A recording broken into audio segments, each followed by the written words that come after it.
Okay, good afternoon. Good afternoon, sir.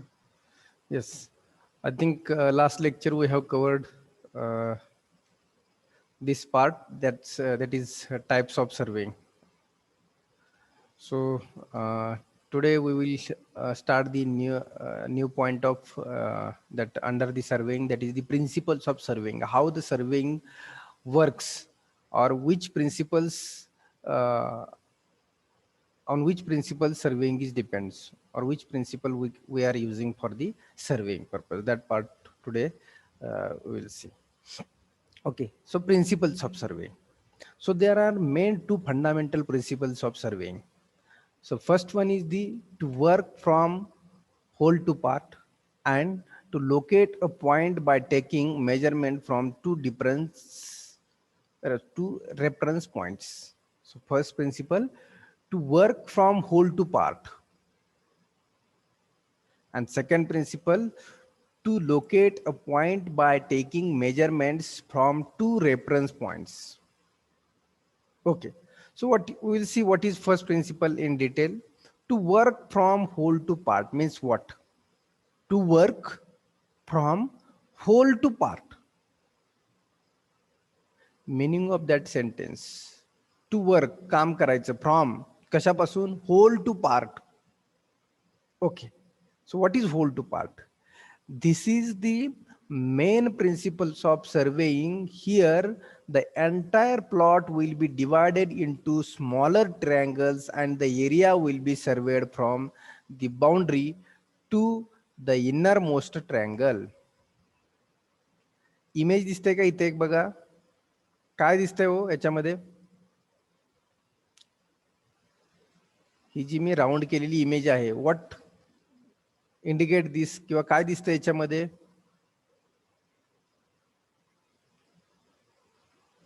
कोण बोलू शकेल? काय इंडिकेट करते, किंवा काय तुम्ही इन्फॉर्मेशन या इमेज बद्दल देऊ शकताय? Am I audible? Yes, sir. हा, then please give me reply.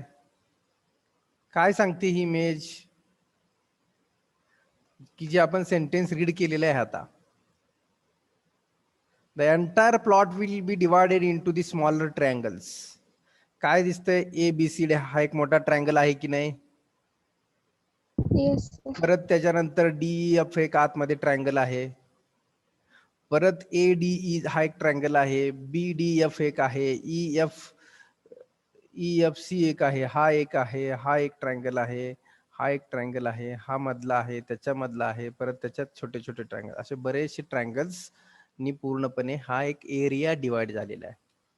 Hole to part म्हणजे एका छोट्या छोट्या पार्टचं सुद्धा आपण काय केलं पाहिजे? इन्व्हेस्टिगेशन केलं पाहिजे, अनालिसिस केलं गेलं पाहिजे. The first principle of surveying is to work from whole to part.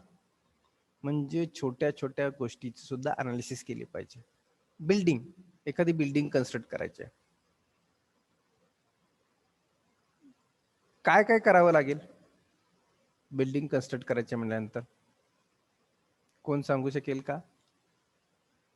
तुम्ही फर्स्ट इयर लेवलचे स्टुडंट आहात, जास्ती इन्फॉर्मेशन नसेल तुमच्याकडे, पण काय करू शकाल? फायनल इयरचा स्टुडंट इझिली सांगेल. बिल्डिंग कन्स्ट्रक्ट करायची आहे म्हणल्यानंतर तुम्हाला तुमचा प्लॉट लागेल. त्या प्लॉट वरती किती जागा आहे त्याच्याप्रमाणे प्लॅन काढावा लागेल तुमच्या बिल्डिंगचा. प्लॅनला पण रिक्वायरमेंट असेल तुमची, म्हणजे किती एरिया आहे त्याच्यावरून किती युनिट्स बसतील, किती रूम बसतील, त्याच्यावरून तुमचा प्लॅन निघेल. त्याचं प्लॅनचं स्ट्रक्चरल डिझाईन करावं लागेल. स्ट्रक्चरल डिझाईन करण्यानंतर ॲक्च्युअल कन्स्ट्रक्शनची प्रोसेस करावी लागेल. कन्स्ट्रक्शनची प्रोसेस करायचं म्हटल्यानंतर जर ग्राउंड स्टोरी जर बिल्डिंग असेल किंवा बंगलो असेल तुमचा, तर मग त्याच्यामध्ये सिमेंट किती लागेल, खडी किती लागेल, वाळू किती लागेल, मिस्त्री किती लागतील, पाणी मारण्यासाठी पर्सन लागेल, त्याचा खर्च किती येईल, लेबरचे चार्जेस किती येतील, प्रत्येक मटेरियलचे चार्जेस किती येतील, हे सगळं करावे लागेल की नाही? म्हणजेच काय केलं आपण? We are working from whole to part. बारीक बारीक बारीक गोष्टींचा खर्च आपण काढला पाहिजे. फायनली काय असणार आहे, बिल्डिंग कन्स्ट्रक्ट करतोय म्हणल्यानंतर दोनच आउटपुट असणार आहे. किती खर्च जाणार आहे आणि बिल्डिंग तयार होणार आहे. हे दोन आउटपुट आहेत की नाही. पैसे किती लागतील आणि बिल्डिंग तयार होईल, हे दोन आउटपुट फायनली निघणार आहेत त्यातून. मग किती, प्रत्येक गोष्टीसाठी किती रुपये, खिडक्यांना किती लागतील, दरवाजाला किती पैसे लागतील, टाईल्सला किती लागतील, इलेक्ट्रिफिकेशनला किती लागतील, प्लंबिंग करायचं म्हणलं त्याला किती मटेरियल लागेल, किती पायपा लागतील, अशा पद्धतीचं 1 to 1 जर आपण इन्फॉर्मेशन जर काढली, कलेक्ट केली, तर ते कशामध्ये जातंय, we are working from whole to part. So एवढं मोठं होतं, पण ते आपण एक एक एक एक एक करून ते छोटं केलं आणि प्रत्येकाची इन्फॉर्मेशन मिळवली आणि आपल्याला लक्षात येईल की 9,37,335 रुपये लागतील. काय ठीक आहे, 5-10 हजार 500 कमी जास्त होते, पण एक इन्फॉर्मेशन मिळेल. तसंच एखादी लँड आहे, सर्वे, एखादी लँड आहे, ती पर्टिक्युलर लँड तुम्हाला मोजायची आहे. जमीन कुणाची सारखी असते का, अशी रेक्टँग्युलर मध्येच कुणाची लँड आहे का हो, किंवा स्क्वेअर मध्येच कुणाची लँड आहे का? 5 एकर 10 एकर क्षेत्र आहे तुमचं आणि तुमची बरोबर 35 मीटर बाय 35 मीटर आहे, असं कुठं आहे का कुणाची लँड? नाही.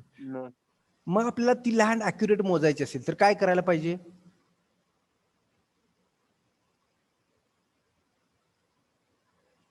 स्क्वेअर आणि रेक्टँगल तयार होतील का त्याचे?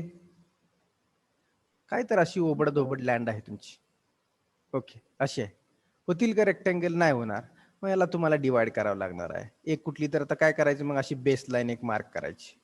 मग परत बेसलाईन मार्क केल्यानंतर कुठेतरी असे ट्रायंगल्स मार्क करायचे, कुठेतरी रेक्टँगल्स मार्क करायचे आणि मग या पर्टिक्युलर प्रत्येक एरियाचे काय करायचे, याचे एरिया काढायचे, इकडे परत मार्क करायचे, हे डिस्टन्स सगळे मोजायचे आणि ह्या प्रत्येकाचं जर तुम्ही एरिया काढत गेला छोट्या छोट्या छोट्या छोट्या छोट्या छोट्या पार्टचे, तर तुम्हाला काय मिळणार आहे, टोटल लँडचा एरिया मिळणार आहे. म्हणजेच तुम्हाला ती लँड स्क्वेअर मीटर मध्ये मिळेल, परत ती एकर मध्ये करता येईल, परत हेक्टर मध्ये करता येईल त्याचं कन्व्हर्जन.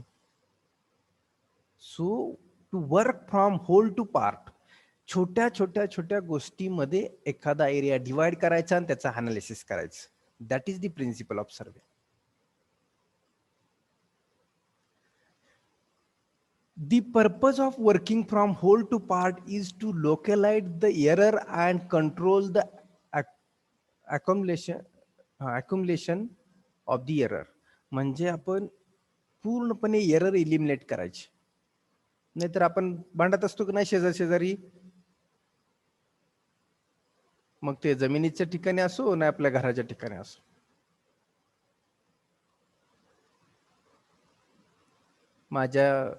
आमच्या थोडंसं रान तुमचं आमच्याकडे आले, आमचं तुमच्या, असं काहीतरी आपण वाद घालत असतो.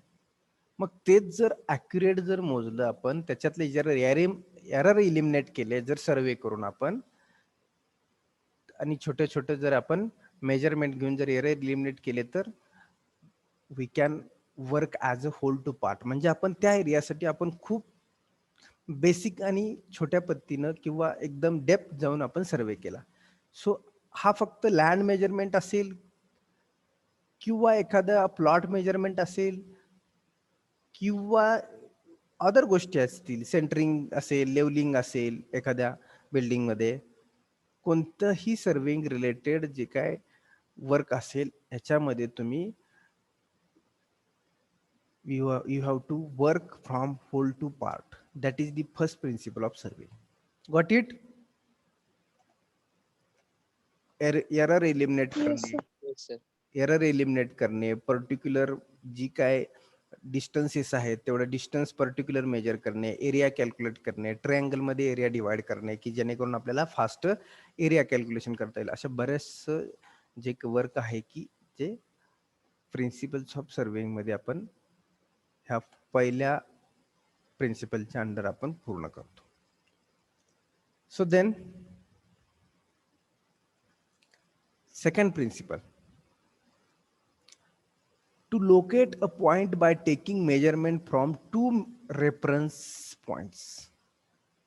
To locate a point, एखादा पॉइंट मार्क करायचा, by taking measurements मेजरमेंट घेऊन फ्रॉम 2 रेफरन्स पॉइंट्स. ट्रिग्नॉमेट्री सर्वांना माहित आहे. साइन, कॉस, टॅन, थीटा ह्या गोष्टी सर्वांना माहित आहेत. कुठं वापरतो? दोन लाईनला इंटरसेक्ट केलेला अँगल म्हणजे थीटा असतो. दोन लाईनचे डिस्टन्सेस आपण मेजर करू शकतो. त्याच्यातून तिसरी लाईनचे थीटा आणि दोन लाईनचे डिस्टन्सेस माहित असतील तर तिसरी लाईन आपण ट्रिग्नॉमेट्रिकनं कॅल्क्युलेट करू शकतो. म्हणजेच ट्रिग्नॉमेट्रिक यूज करून तिसरा पॉइंट लोकेट करायचा आणि त्या तिसऱ्या पॉइंटचं मेजरमेंट घ्यायचं किंवा इन्क्लुडेड अँगल आपण कॅल्क्युलेट करू शकतो. Okay. To control points are selected in the area. The distance between them is measured and plotted on the paper. म्हणजेच काय या सेकंड प्रिन्सिपलच्या सेंटेन्स मध्ये सर्व काय आहे. To locate a point by taking measurements. Measurement घेऊन एखादा पॉइंट लोकेट करणे फ्रॉम 2 रेफरन्स पॉइंट्स. दोन नोन असलेल्या पॉइंट पासून तिसरा पॉइंट आपण लोकेट करायचा आणि त्याचं डिस्टन्स मेजर करायचं. That is the second principle of survey. Okay. So if you see here first image PQR काय दिसतंय हे? PQR काय आहे? हा ट्रायंगल आहे. ओके. पुढच्या इमेज मध्ये या बी इमेज मध्ये PR आणि QR लाईन नाहीयेत, बरोबर आहे की नाही? दिसतात का इथं? का आवाज येतोय का? काय तुम्हाला समजलेलं मी सांगतो ते समजत नाही असं काय होतंय का? मला रिस्पॉन्स द्या. हा PQR ट्रायंगल होता. P आणि R आणि Q आणि R ज्या दोन लाईन होता त्या रिमूव्ह केलीत की नाही इथं? Yes sir. आणि एक additional line SR additional line त्यांनी पुट केलेली आहे. म्हणजे आपल्याला R चं लोकेशन माहित आहे. मग काय केलं त्यांनी? P आणि Q पॉइंट वरती S हा सेंटर घेतला आणि राईट अँगल मध्ये 90 डिग्री मध्ये हे डिस्टन्स SR डिस्टन्स माहित असताना काय केलं त्यांनी? R पॉइंट लोकेट केला. ते R पॉइंट लोकेट केल्यानंतर PR आणि QR आपण कॅल्क्युलेट करू शकतो किंवा त्याचं मेजरमेंट घेऊ शकतो की नाही पुन्हा? ओके. Yes sir. थर्ड आहे C. PQR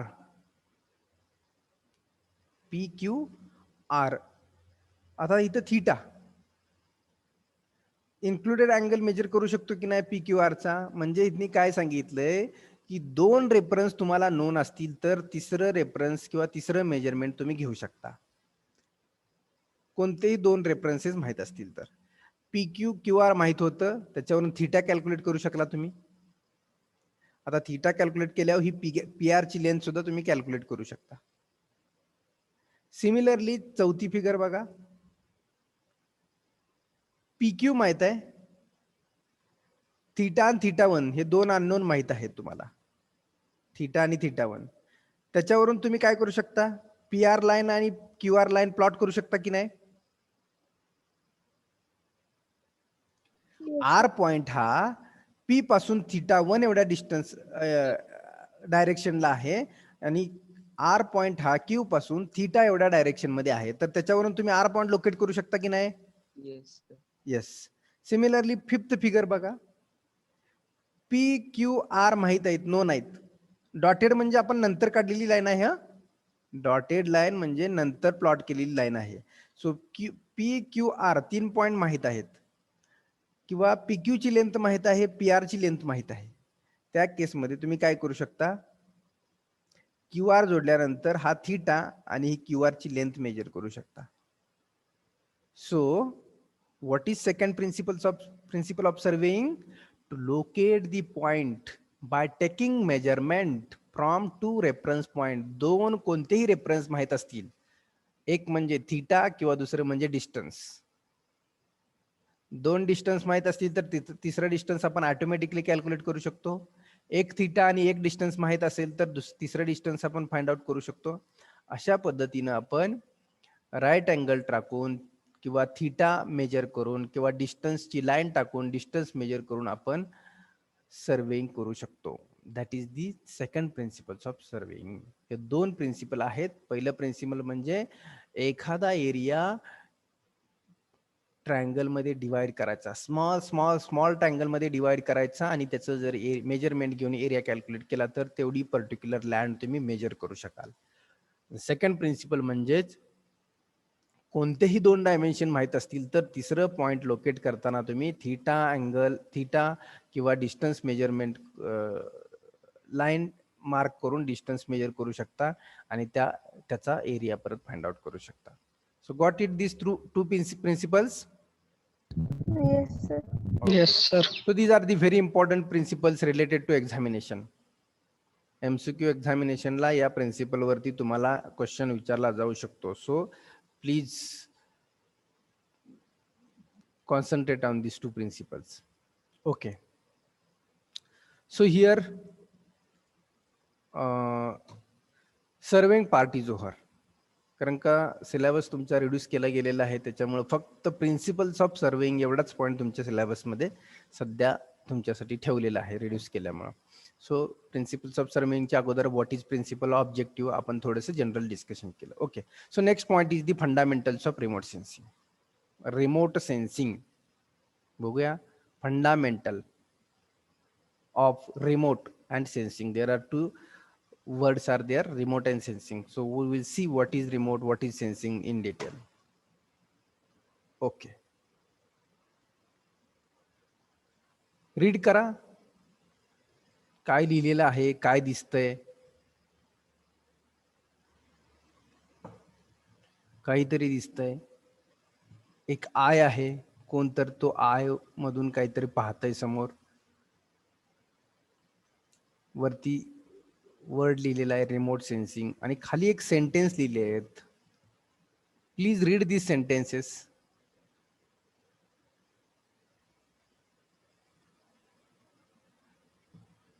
काय लिहिलेलं आहे हो sentence. Do we have an eye for details to characterize. Do we have an eye for details to characterize? काय मीनिंग होते व सेंटेन्सचं कोणी पण सांगा. इमेज आणि लिहिलेलं वर्डिंग आहे, काय रेफरन्स लागतोय त्याचा. Do we have an eye? हा एवढा अवघड अर्थ आहे का सेंटेन्सचा या.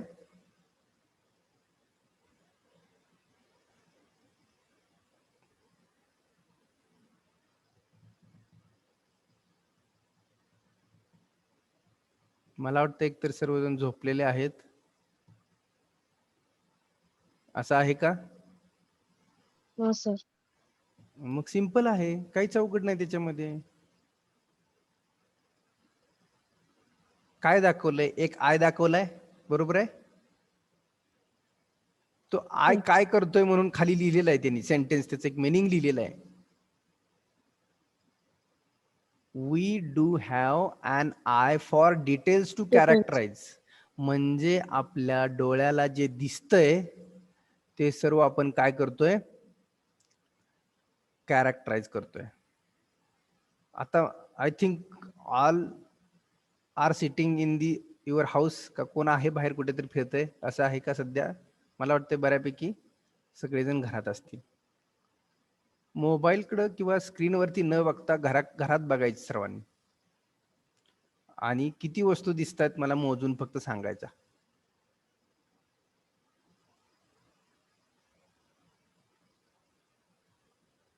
किंवा लिहूनही काढू शकता वस्तूच्या नावासहित. म्हणजे काय करताय हो तुम्ही. मी दिलेला विचारलेला क्वेश्चन जो आहे तो क्वेश्चन काय विचारला मी, की तुम्ही आता घरामध्ये तुमच्या ज्या रूम मध्ये बसलेला आहात तिथून पूर्ण चारी डायरेक्शनला, चारी भिंतीला बघायचं, जमिनीवरती फरशीवरती बघायचं आणि काय दिसतंय, कोणती वस्तू दिसते ती लिहून काढायची. एक 10 वस्तू तर सांगाल तुम्ही मला ऍटलिस्ट.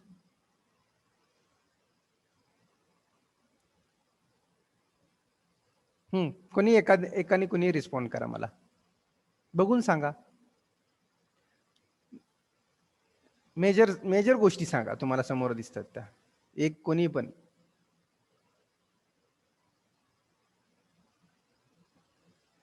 खूप माझ्या क्वेश्चन मध्ये खूप काही मिनिंग आहे या रिमोट फंडामेंटल्स ऑफ रिमोट सेन्सिंगचं, म्हणून मी तुम्हाला हा क्वेश्चन विचारलेला आहे. नसेल सांगायचं, नसेल समजून घ्यायचं तर दॅट्स इट, नो प्रॉब्लेम, माझं काम मी करेन. तुमच्या बोलण्यातून कोणाला तरी इन्फॉर्मेशन मिळणार आहे रिमोट सेन्सिंग म्हणजे काय. ओके, नाही कोण सांगणार? ठीक आहे.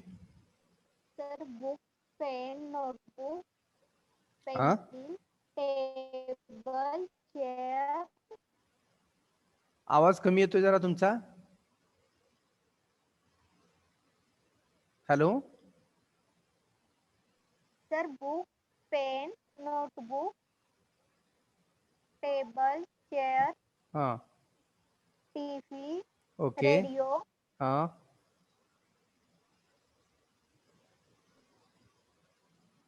ओके, ठीक आहे. ऍटलिस्ट तुम्ही 6 ते 7 गोष्टींची नावं सांगितली. गुड. ओके, कशावरून सांगितली हो त्यांनी? कशाने पाहिलं? आईने पाहिलं. आणि काय Eyes. केलं? कॅरेक्टराइज. म्हणजे रिमोट सेन्सिंगचं मिनिंग आपण जर पाहायला गेलो तर आता रिमोटचं मिनिंग पण आपण डिटेल पाहणार आहे. आणि सेन्सिंग म्हणजे काय, आता सेन्स केलं त्यांनी, बरोबर आहे की नाही? त्यांच्याकडे जे एक सोर्स होता, आय हा सोर्स होता त्यांच्याकडे, त्या सोर्सनी सेन्स केलं. ते सेन्स केल्यानंतर त्यांनी काय केलं? कॅरेक्टराइज केलं. याच्यामध्ये त्यांनी कशाला टच केला होगा, कोणत्या गोष्टीला? नो. No. काहीच केलं नाही त्यांनी. जस्ट सिंपल एका ठिकाणी बसले आणि फक्त 7-8 गोष्टी ज्या समोर दिसत आहेत त्या एका रूम मधल्या पाहिल्या. याच्यावरून तुम्ही काय थिंक केलं की बाबा तो हॉल असेल, हॉलमध्ये बसल्या असतील त्या, टीव्ही दिसतोय त्यांना, सोफा सेट दिसत असेल, फॅन दिसत असेल, वॉल दिसत असेल, रेडिओ दिसत असेल. So that is the they have she has characterize the all the details by energy. कोणती एनर्जी त्यांनी वापरली तर त्यांच्या आयची जी काही नॅचरल एनर्जी आहे ती सेन्स करून, सेन्स केलं त्यांनी, त्यांच्या आयनी सेन्स केलं. आणि या सर्व गोष्टी पाहिल्यामुळे त्यांना कॅरेक्टराइज झालं की या ठिकाणी काय काय आहे. म्हणजे या ठिकाणी त्यांना फक्त आणि फक्त काय केलं, एका ठिकाणी जस्ट बसून फक्त पाहिलं आणि त्याच्यावरून ते कॅरेक्टराइज झालं. बघा, आता याचं आपण कंपॅरिझन खूप मोठ्या गोष्टीसाठी करणार आहे की जे आपण हे किरकोळ आहे. आपण हॉलमध्ये बसलो म्हणजे आपल्याला डोळ्याला दिसतंय म्हणून आपण हॉलमधली पूर्ण इन्फॉर्मेशन किंवा ज्या वस्तू आहेत किंवा जी काय आहे ते कॅरेक्टराइज केलं. पूर्ण अर्थ आहे, या अर्थला कॅरेक्टराइज करायचं आपल्याला. 2 एकरचं क्षेत्र आहे त्याला कॅरेक्टराइज करायचं आहे. 10 हेक्टरचं क्षेत्र आहे, लँड आहे, तिला कॅरेक्टर करायचं आहे, आपल्याला कॅरेक्टराइज करायचं आहे. एका डोळ्याने होईल? 2 डोळ्यांनी होईल का 10 एकरचं क्षेत्र कॅरेक्टराइज इन डिटेल? होईल का? No sir. हा, No. मग जे एक्झाम्पल आहे ते आपलं सध्या लिमिटेड एक्झाम्पल आपण पाहिलं. डोळ्याला जे दिसतंय ते आपण कॅरेक्टराइज केलं, कोणत्याही गोष्टीला टच न करता. म्हणजे एक एनर्जी वापरली आपण. आय ही एक एनर्जी आहे की नाही, की जी सेन्स करण्याची एनर्जी, ती एनर्जी वापरली आपण, नॅचरल एनर्जी. ओके, सेन्सिंग करून कॅरेक्टराइज केलं. ठीक आहे, अजून डिटेल पुढे जायचं आहे आपल्याला. जितकं समजलं आता तेवढं लक्षात ठेवा. इथं पुढे बघू आपण. रिमोट सेन्सिंग, 2 वर्ड लक्षात ठेवायचे. तर रिमोट सेन्सिंग. ओके,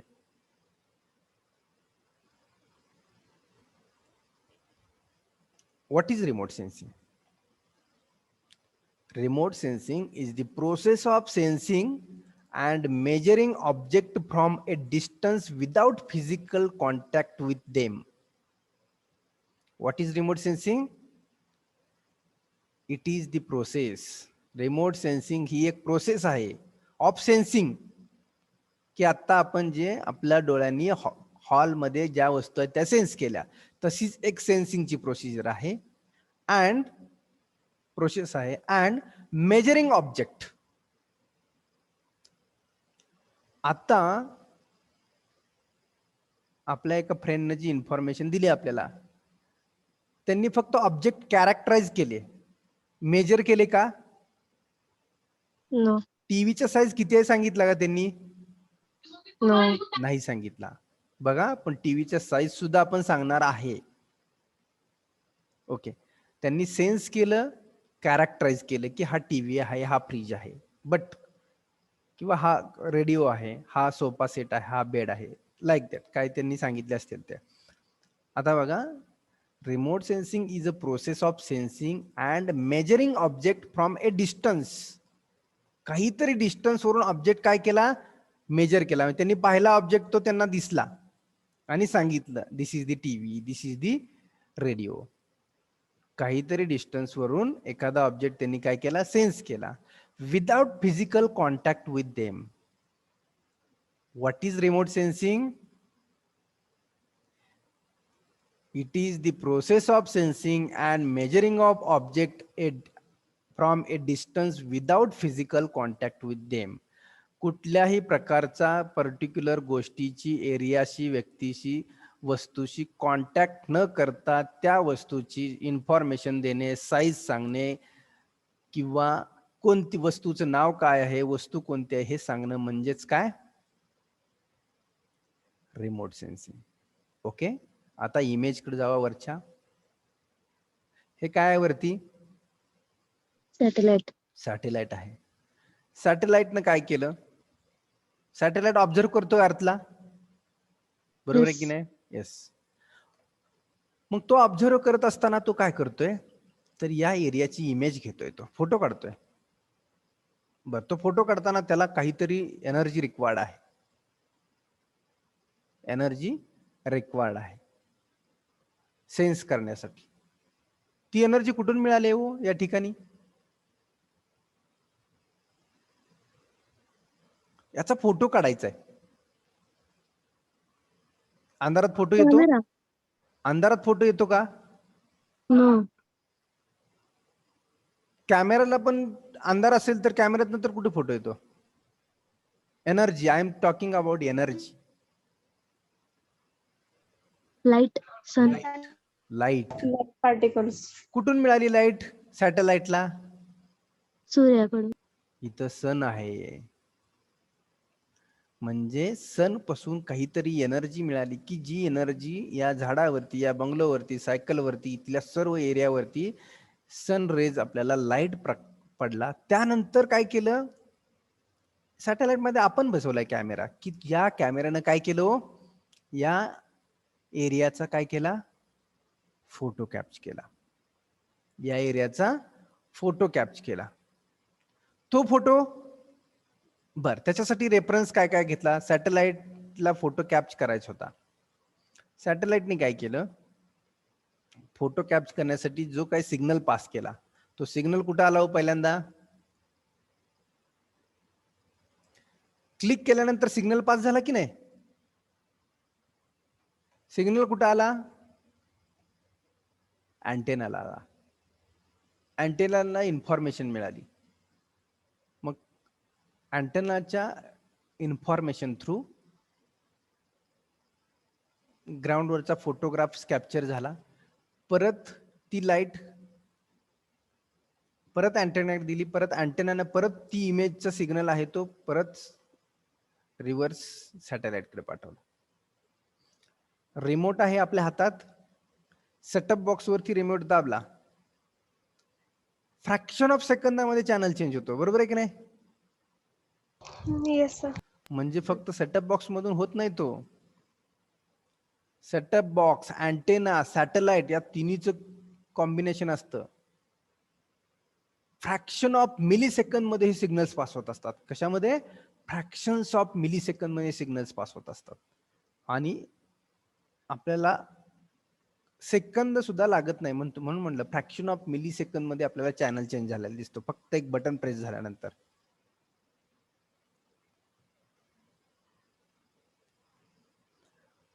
ठीक आहे. रिमोट सेन्सिंग, सॅटेलाइटनी काय केलं, इमेज कॅप्चर केली, कॅप्चर केलेल्या इमेज मध्ये मग त्यांनी अनालिसिस केलं. This is one tree, this is home. आणि मग ही इमेज जर आपण GPS जिओग्राफिक इन्फॉर्मेशन सिस्टम जी आहे याच्या पुढचा पार्ट आपण जो पाहणार आहे रिमोट सेन्सिंग नंतर. रिमोट सेन्सिंगचं मिनिंग काय आहे? फक्त फोटोग्राफ्स घ्यायचे, एनर्जी यूज करायची सनची. बर, सूर्याची एनर्जी नाही मिळाली तर आपण आणखी कोणता वे वापरतो फोटोग्राफीसाठी? डे ला तुम्हाला सनची एनर्जी मिळेल फॉर दी फोटोग्राफी पर्पज. नाईटला लाईट.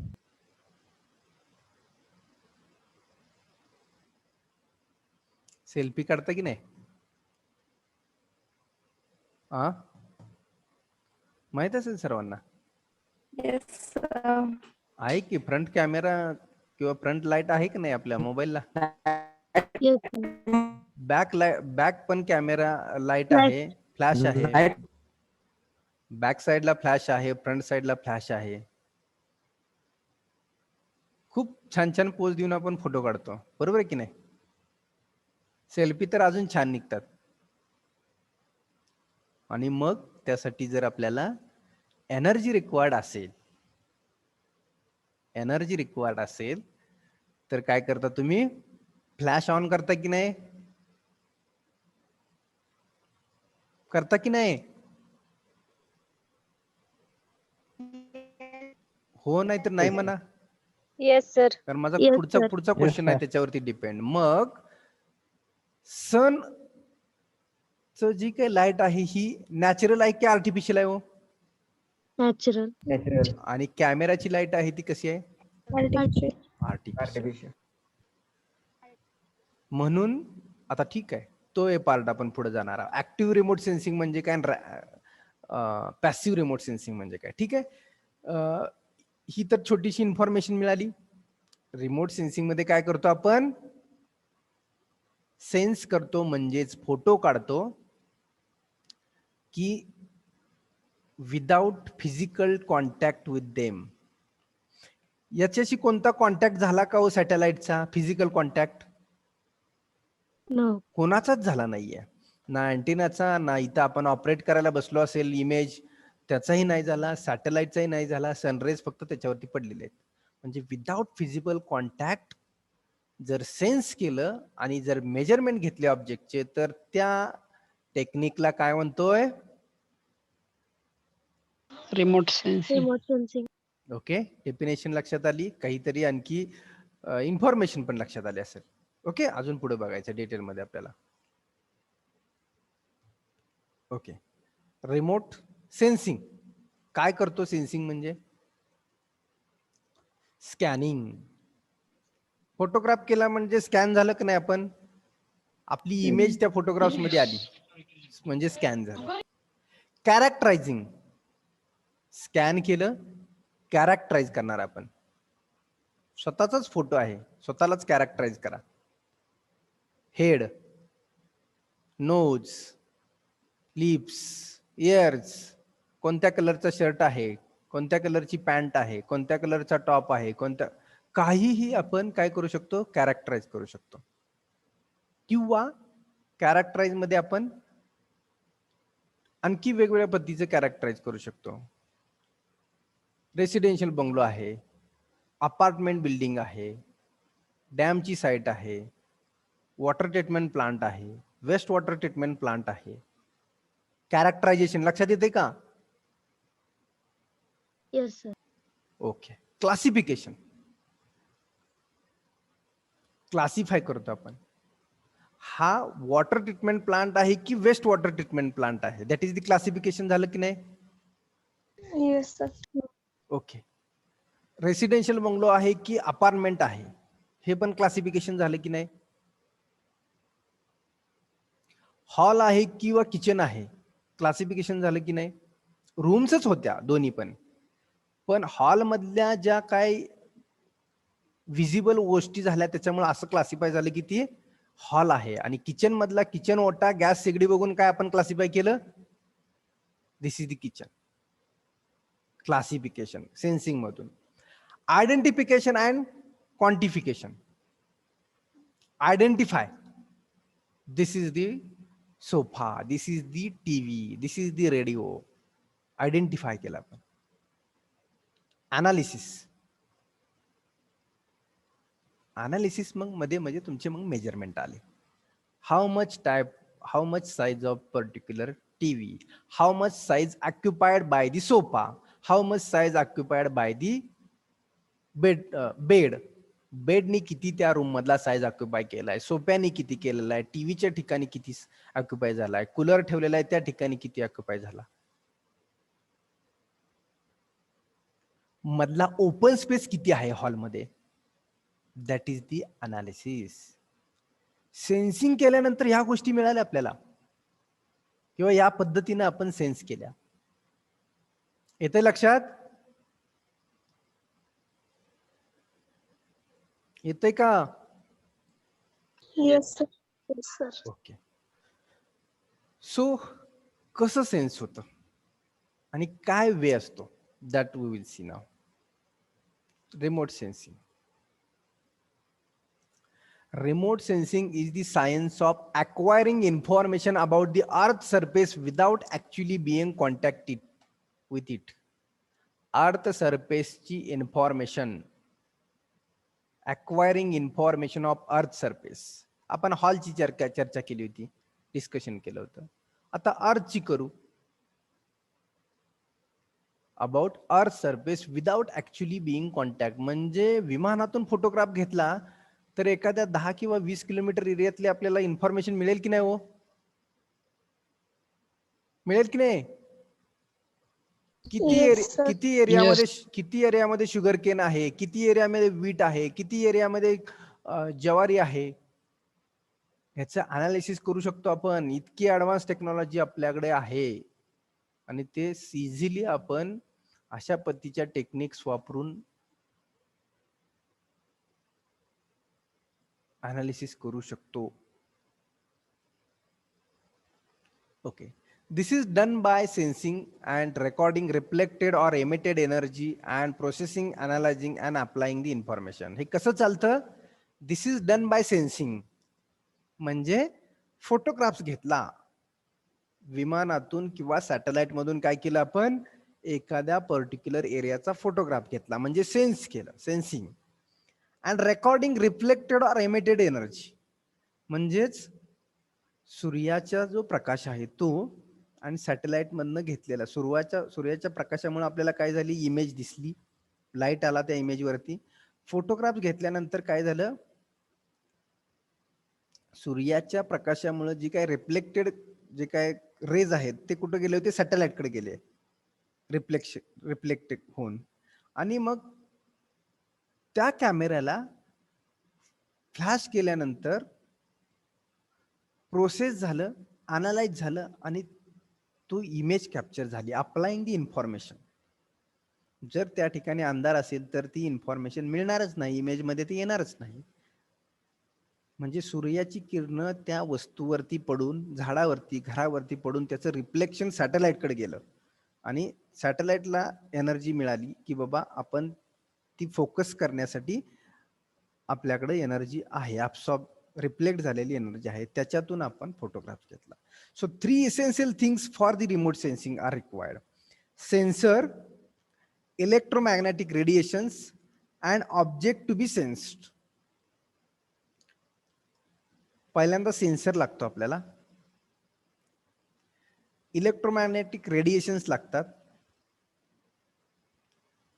कॅमेरा आपण क्लिक करतो म्हणजेच काय होतं, फोटो असाच निघतो का, काहीतरी रेडिएशन जात असतील तेव्हाच आपल्यावरती पडत असतील आणि बॅक जात असतील त्याच वेळी तिथे रिसीव्ह होतो की नाही फोटो. Yes. Yes, sir. का समोर आपल्याला त्या होल मधून समोर आपण उभा राहिलेला दिसतोय म्हणून आपला फोटो निघतो का? नाही निघत. फ्लॅश ज्यावेळी क्लिक केलं जातं त्यावेळी रेडिएशन सोडले जातात की जे त्या कॅमेऱ्याच्या फ्रंटमध्ये जे ऑब्जेक्ट उभा आहे त्याच्यावरती पडतात, परत रिफ्लेक्ट होतात आणि त्यानंतर ते रेकॉर्ड होतात आणि त्याच्यातून ती इमेज तयार होते. बरोबर आहे ना?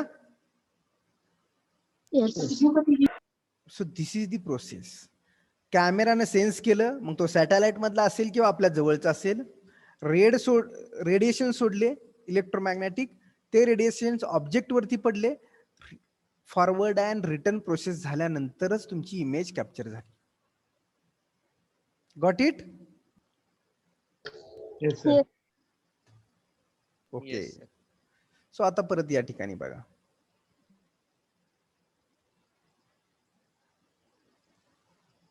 सिव्हिल इंजिनिअरिंग मधला हा एक ऍडव्हान्स्ड एरिया आहे, पण खूप कमी लोकांना काम करायला मिळतं या एरियामध्ये. Okay. So next 6 stages in the remote sensing. What is first stage? Source of energy. Source of energy.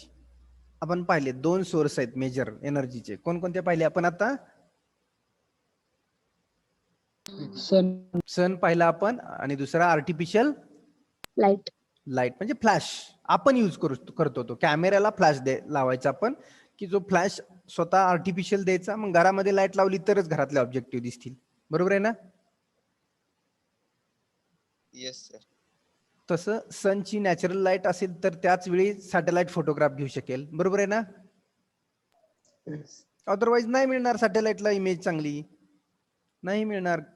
सॅटेलाइटकडे स्वतःची एनर्जी नाहीये. ज्यावेळी सूर्याची किरण ऑब्जेक्ट वरती पडतात त्याचं रिफ्लेक्शन सॅटेलाइटकडे जातं, त्याच वेळी सॅटेलाइटला स्वतःची एनर्जी मिळते. Okay. So first is the source of energy. मग इथं कॅमेरा दाखवलाय म्हणजेच फ्लॅश दाखवलाय असं समजू आपण. Okay. Second, transmission of EMR towards the object, electromagnetic radiations. 2 number object. कोण आहे ऑब्जेक्ट इथं? हा ऑब्जेक्ट आहे की नाही? Yes, sir. सेकंड नंबर म्हणजेच transmission of EMR, electromagnetic radiation towards the object. या ऑब्जेक्टवर आपण काय केले? हे EMR सोडले. Stage, interaction of EMR with the object. हे EMR ऑब्जेक्ट वरती पोहोचली की नाही? ऍट द थर्ड स्टेज ऑब्जेक्टला इकडून सोडलेले इलेक्ट्रोमॅग्नेटिक रेडिएशन्स ऑब्जेक्ट वरती धडकले. Then fourth stage, transmission of interacted EMR towards the sensor. Fourth, sense झाले, रिफ्लेक्ट झाले. टुवर्ड्स रिफ्लेक्ट कुठं होणार आहे? Towards energy, source of energy जी आहे तिकडं रिफ्लेक्ट झाले. Stage 5, recording of the image by detector. 5. What is 5 number? Film तयार झाली, इमेज तयार झाली तुमची. 6 number, analysis of energy. Analysis of energy मध्ये काय येणार आहे बघा आता.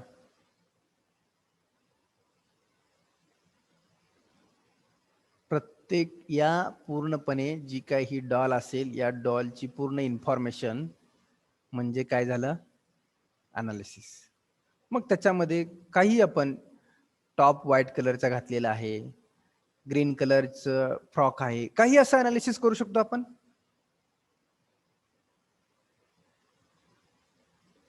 बरोबर की नाही? जे रिक्वायर्ड आहे ते अनालिसिस आपण करू शकतो. Got it? कशा पद्धतीनं रिमोट सेन्सिंग वर्क करतं हे ह्या 6 स्टेज मधून आपल्याला समजतं. कुठल्याही पद्धतीचा त्या ऑब्जेक्टला टच न करता जर आपण त्या ऑब्जेक्टची इन्फॉर्मेशन कलेक्ट केली तर त्याला आपण काय म्हणणार आहे? Remote sensing. येते का लक्षात? Yes. Yes, sir. Okay. Yes, sir. आपण कधी असं थिंकच केलं नव्हतं की कॅमेरानं फोटो काढतोय आणि ही रिमोट सेन्सिंग टेक्नॉलॉजी आहे. टेक्नॉलॉजी आलेली आहे जवळ, पण असं आपण थिंक केलं नव्हतं. ओके. नेक्स्ट. सेम इमेज आहे. सोलार एनर्जी आहे, म्हणजेच सनची एनर्जी कुठं पडली हो, या एरियावरती पडली, बरोबर आहे का नाही?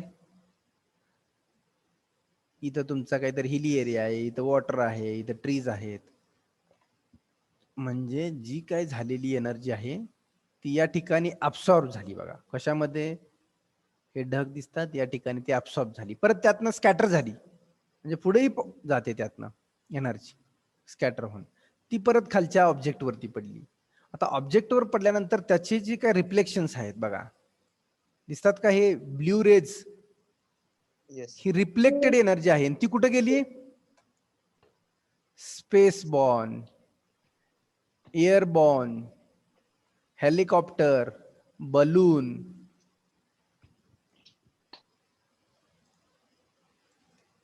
एक मिनिट, बलून, त्यानंतर ground born.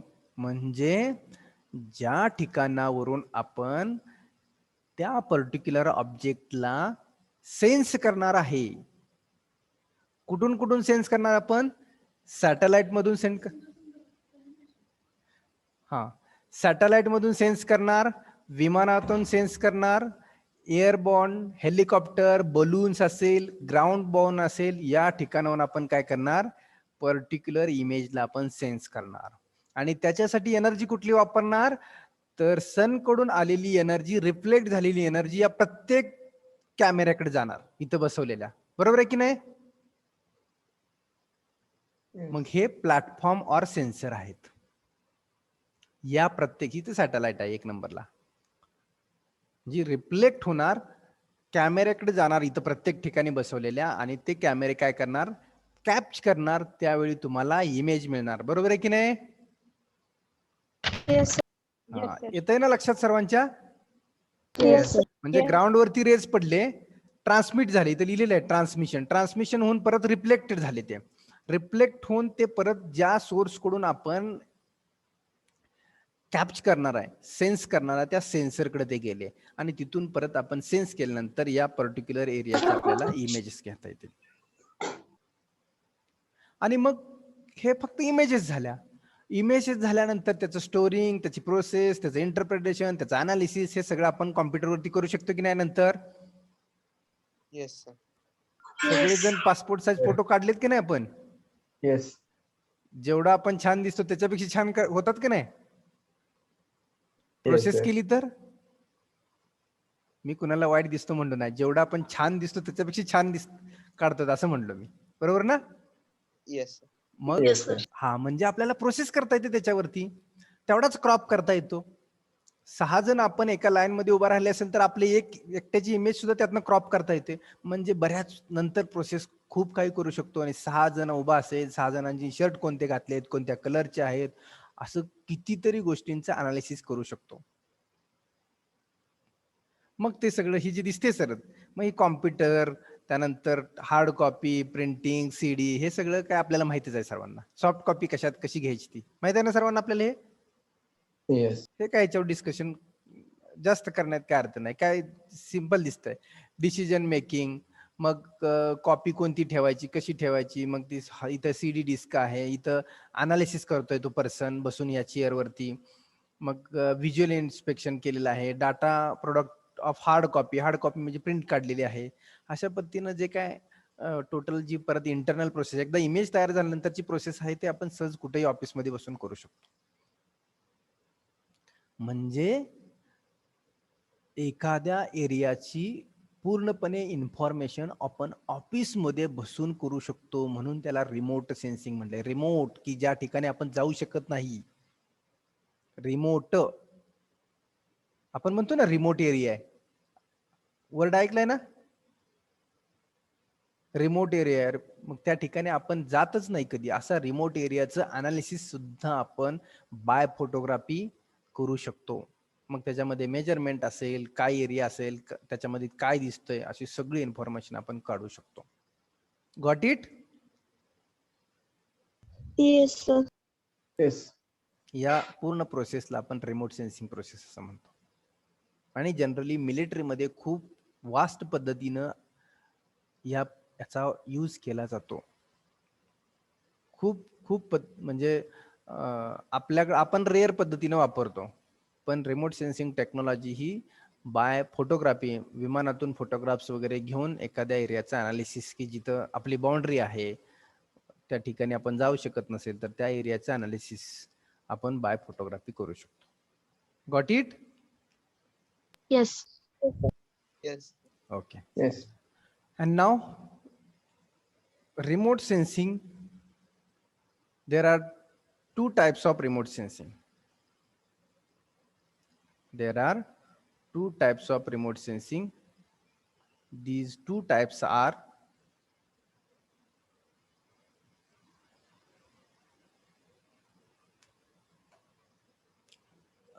active remote sensing and passive remote sensing. Active and passive. What is active remote sensing and what is passive remote sensing? So active remote sensing, it means artificial energy source is required, and passive remote sensing is nothing but natural energy source is used. जिथं artificial energy source use केला जातो त्याला active remote sensing असं म्हणतात, आणि जिथं natural energy source use केला जातो तिथं पॅसिव्ह रिमोट सेन्सिंग असं म्हणतात. Okay, so what is the example of passive remote sensing? Natural energy. हा, what is the example of passive remote sensing? कशाची नॅचरल एनर्जी वापरतो आपण? Sun. Sun. So the best example of passive remote sensing is sun. And active remote sensing, artificial energy source. What is the example?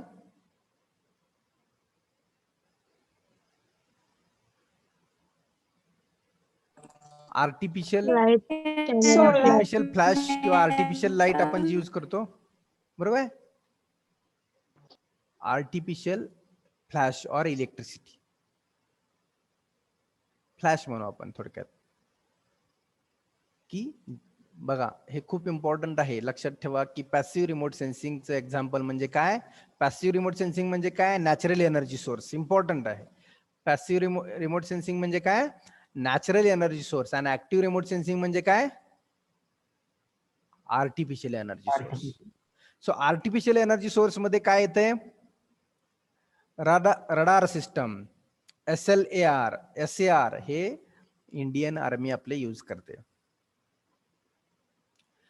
Okay, and passive remote sensing, sensor on the satellites, Landsat, SPOT किंवा सन आहेच आपला ह्याच्यामध्ये. म्हणजे हे लँडसॅट आणि SPOT जे आहेत हे सनचे जे रिफ्लेक्टेड एनर्जी आहे त्याचा यूज करतात. एक्झाम्पल, सेन्सर ऑन सॅटेलाइट म्हणजेच काय? तर या सेन्सरला ज्यावेळी सनची जी लाईट मिळते त्याच वेळी हे वर्क करतात, म्हणून ते पॅसिव्ह रिमोट सेन्सिंग मध्ये येतात. हॅलो सर, आवाज येत नाही.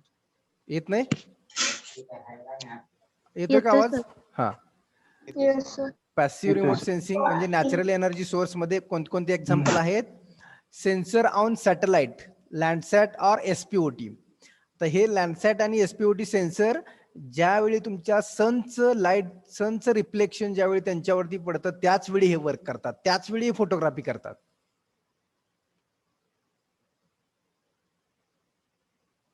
म्हणून आपण पॅसिव्ह रिमोट सेन्सिंगचं एक्झाम्पल सॅटेलाइट, लँडसॅट, SPOT, आणि ऍक्टिव्ह रिमोट सेन्सिंगचे एक्झाम्पल म्हणजे रडार सिस्टम, SLAR, SAR ह्याची नॅचरल एनर्जी आहे आणि हे आर्टिफिशियल एनर्जी आहे. Got it? सॉरी, इथं नॅचरल आहे आणि इथं आर्टिफिशियल आहे. Got it? Active remote sensing and passive remote sensing. Yes. Yes, sir. Yes, sir. So what is passive? Natural energy source. And what is active? Artificial energy source. That's it. ज्याच्यामध्ये एनर्जीचा natural source use केला जातो त्याला passive remote sensing म्हणतात. ज्याच्यामध्ये artificial energy source वापरला जातो त्याला आपण ऍक्टिव्ह रिमोट सेन्सिंग असं म्हणतो. Got it? Yes, sir. Okay. So this is the about remote sensing. Okay. So this last point we will cover in the next lecture. Sorry, here remote sensing is over. Okay. So today we will stop here, and last part of that is the introduction to geographical information system. हे आपण part last next lecture ला cover करू.